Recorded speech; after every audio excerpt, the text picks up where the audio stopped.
There was the moment after we saw the first few cases and the virologists started to look at the virus. They got their first look at it. And there was reporting that Fauci, and Francis Collins, who was then running NIH, they had a conference call with all these maybe 12 top virologists in the world. And they said, let's take a look. What do we think this is? And that virtually all of them came into this call, and the notes reflect that, saying, this is man-made. This looks man-made, looks like it's from a lab.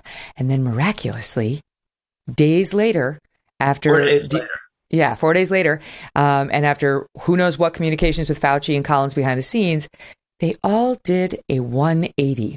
And they all stand behind that 180 to this day. It was like, and yet they have failed to share with the rest of us, what was it that changed your very strongly held opinions that it was man-made to this very strongly held opinion, which they were now calling racist, that they were calling the man-made theory racist, to change it 180 to no, it definitely came from an animal, zoonotic origin, even though to this day we have yet to find the animal. They've examined it, as I said earlier, 80,000 animals, haven't found it. Yeah, Megyn, it's also noteworthy that all of those people on that telephone call were doing work at the Wuhan lab, or were receiving money from Tony Fauci, from NIH, that, and not just a little money, tens of millions of dollars and more. Yeah.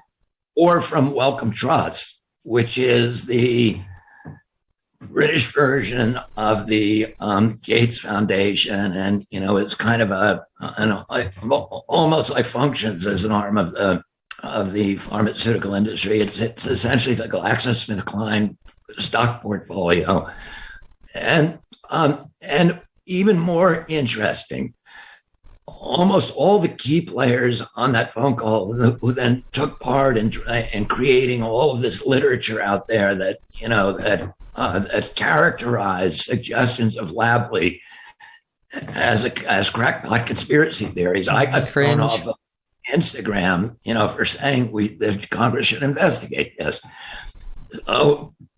Virtually all of them, following their publications in The Lancet and Nature Medicine, received huge grants from Tony Fauci. I mean, grants of, 30 million, 40 million, I think up to 60 million. Kristen Anderson, I don't remember exactly what he got, but it could have been as high as $60 million spent after he performed that very, very important task for the medical cartel and the orthodoxy. We checked that too, that they not only had they received grants beforehand, they received them after their miraculous and as yet unexplained 180. Hey, thanks so much for watching. If you like what you just saw, hit the subscribe button for more clips and full episodes.